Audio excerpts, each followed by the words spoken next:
Top of the morning, Dan and Amy. Let's turn our attention to China, since there is a strong element in this country that would like to follow the Chinese Communist Party's mode of government, including the re-education camps. That's been pretty clear.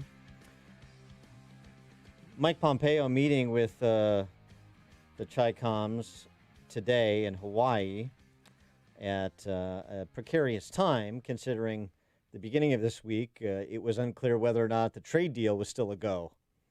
That's for starters, in addition to the matter of H-1B visas in particular, in addition to the matter of a reckoning for their conspiring to cover up the COVID-19 outbreak, which, again, news this week that the fatality rate is actually 14x what the Chinese Communists have been reporting. No surprise there. And now there's an outbreak in Beijing.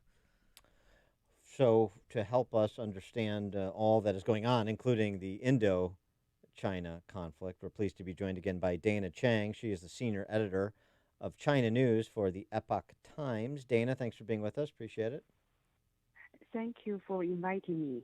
So let's start with what's on the table. What are the can't talk about everything. I can't get through everything with Pompeo and the Chinese Communist diplomats. So what are the priorities for today's discussion? Let's talk about the Beijing, what's going on.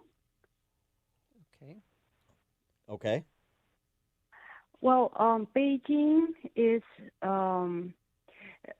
in lockdown, although CCP, Chinese Communist Party, will not announce it to the outside. So people are not allowed to leave Beijing without a test, virus test. People are not allowed to enter Beijing without a test. And a lot of flights have been canceled, and transportation between Beijing and other provinces are greatly under control and mostly blocked.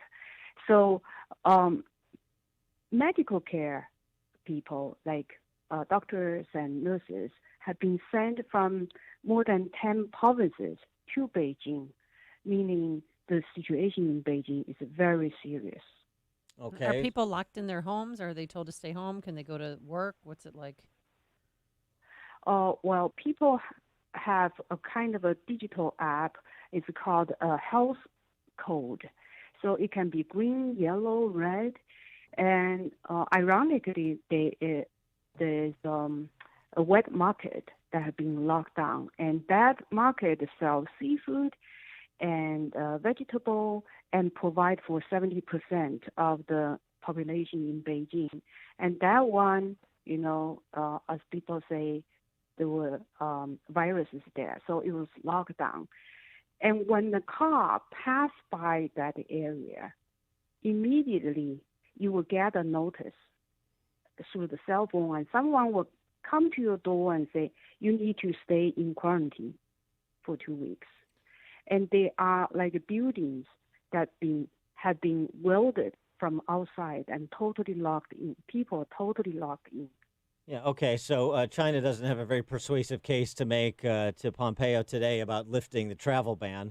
What about the matter of the trade deal? Is China's commitment to buy the few $100 billion in ag products, is that still enforced? Do you expect the Chinese communists to keep their end of that bargain? And do you expect trade negotiations against this backdrop to advance much further than they've gone to this point?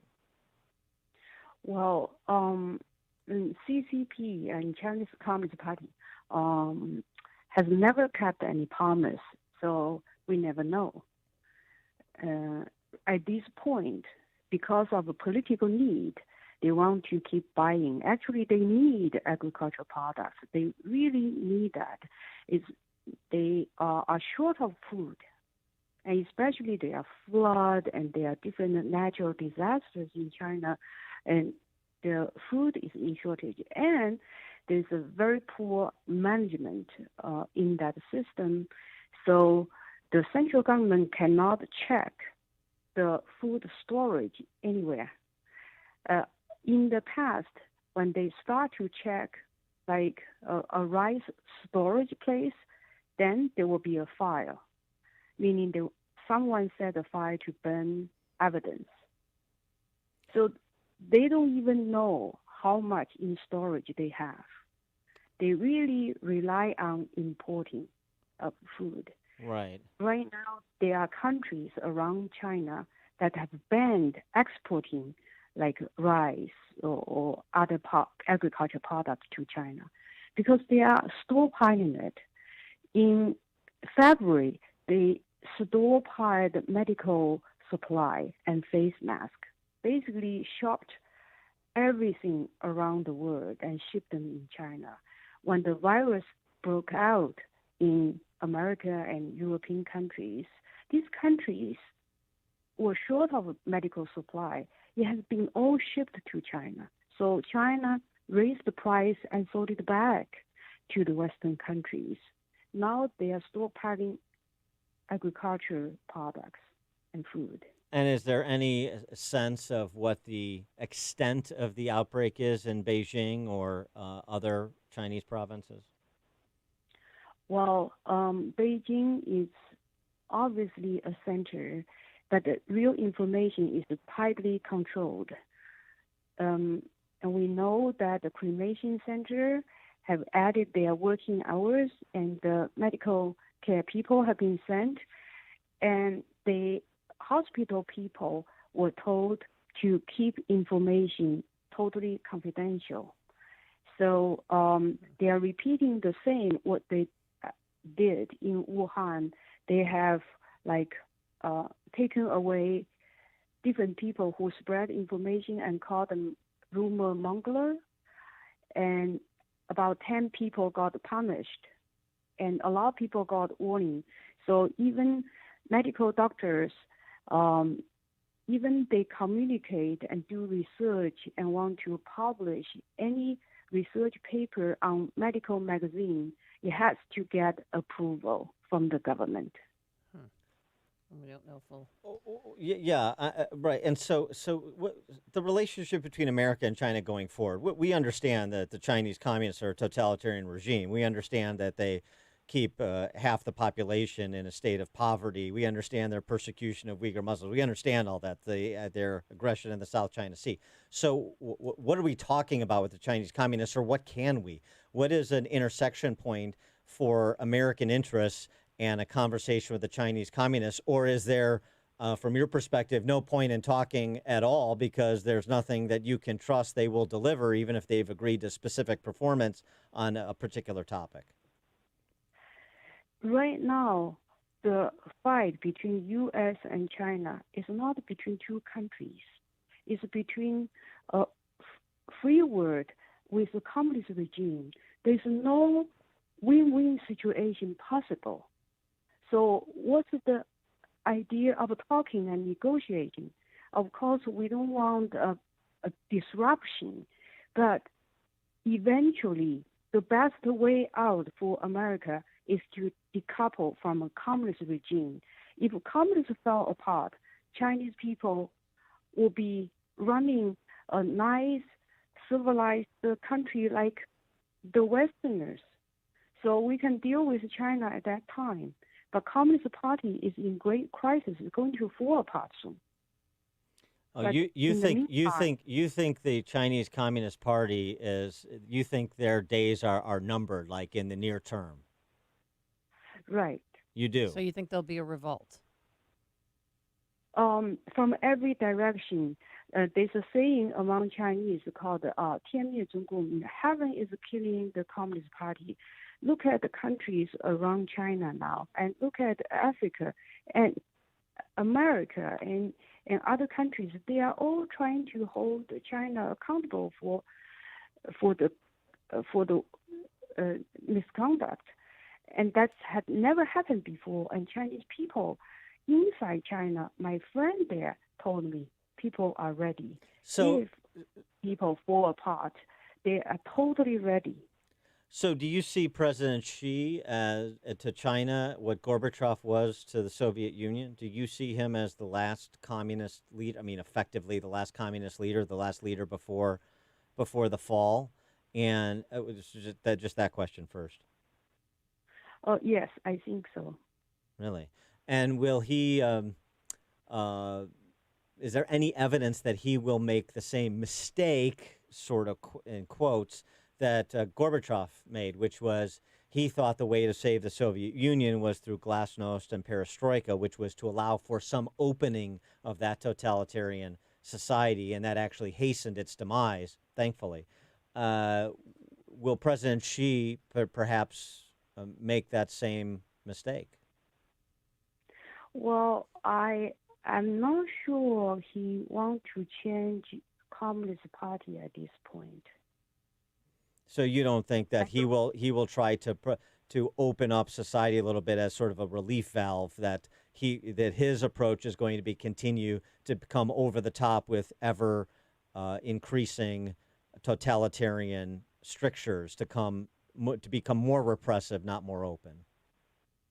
I think he's trying to defend the Communist Party in order to hold on to his power. But the Communist Party is falling apart no matter who's running it. So it's a wrong time, wrong way to defend the party to hold on to the power.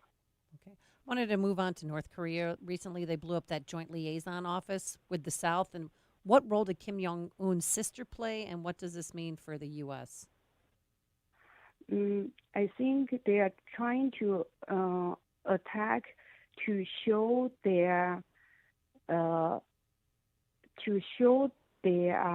dissatisfaction with U.S. It's a show for U.S. to watch, but they do not want to challenge U.S. directly. They do not dare. And this is the same for China. They would threaten to attack Taiwan. They would threaten to attack other places, but they don't want to challenge U.S. directly because U.S. is strong. So, is it your view that the conflict with India in the Kashmir region is also a show for the U.S.? Well, with India, there are several reasons.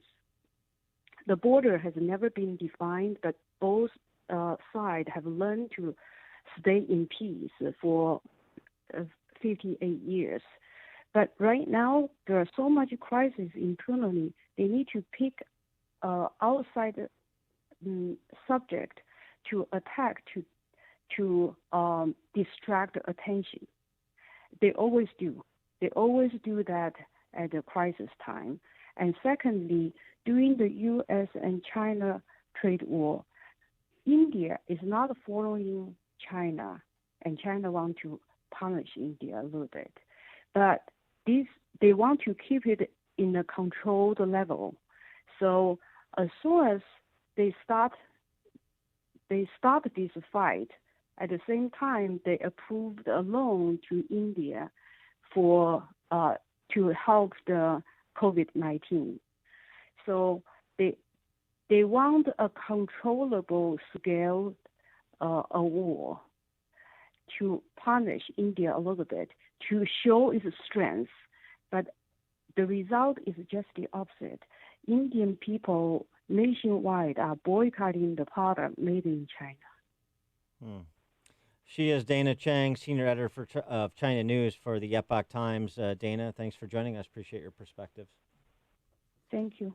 And she joined us on our turnkey.pro answer line. This is the morning show more Chicago radio listeners are choosing. This is Chicago's Morning Answer on AM 560. The Answer. If you are purchasing a new home or refinancing your existing home, call Team Hochberg, your trusted local lender. Today, meet Donnie, Special Forces veteran who called to cash out $20,000 for home improvements. Before calling Team Hochberg, Donnie started refinancing with Rocket Loving Lending. Bad move. We analyzed Donnie's situation and advised him to cancel his Rocket Loving Lending loan because it was not the right loan for him. We are helping Donnie enhance his credit to secure a HELOC because that was Donnie's best loan option. Before calling, Donnie was paying exorbitant closing costs for a loan not in his financial best interest with Rocket Loving Lending. After calling Team Hochberg, Donnie is enhancing his credit to secure a HELOC, which is in his financial best interest. If you are a veteran wanting to work with a lender who respects your service and will always look out for your financial best interest, call 855-56-DAVID or visit 560.